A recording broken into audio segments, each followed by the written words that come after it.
অনেককে আমরা বলি বা রেকমেন্ড করি যে ইয়েলো মালটা টু লাগান।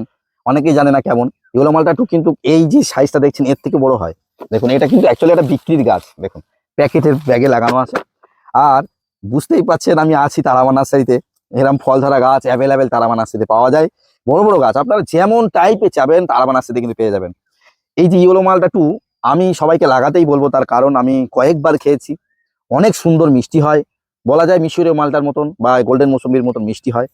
আর এর জুস শুকায় না, মানে রস শুকায় না। আর এই ফলটা কিন্তু সাইজে আরো অনেক বড় হয়। এই ধরনের গাছ আপনারা অবশ্যই ছাদ বাগানে করুন। ইয়েলো মালটা টু, মিশরীয়, গোল্ডেন মৌসুমী। আপনারা যদি এর চারা নিতে চান তারামা নার্সারিতে যোগাযোগ করুন, আমি স্ক্রিনে কন্ট্যাক্ট নাম্বার দিয়ে দেবো। আপনারা যদি ছোট চারা, মিডিয়াম সাইজ চারা বা সুন্দর গেটআপের চারা, তাছাড়া যদি বড় ঝোপালো এই ধরনের গাছ নিতে চান, একটু উপর দিয়ে দেখাতে বলবে ঘুরিয়ে, মানে কেমন কোয়ালিটি আপনাদের দরকার তেমন তেমন কোয়ালিটি আপনারা পেয়ে যাবেন। যাই হোক, ইয়েলো মালটা টু অবশ্যই আপনাদের রিকোয়েস্ট করবো আপনারা করুন, ভালো, অনেক ভালো একটা ভ্যারাইটি। আর আপনারা তো অ্যাভেলেবেল পেয়ে যাবেন তারামা নার্সারিতে। স্ক্রিনে কন্ট্যাক্ট নম্বর ভাসছে দেখতে পাচ্ছেন। আর আজকের শর্টসটা দেখে ভালো লাগলে লাইক করে চ্যানেলের পাশে থাকবেন। টাটা।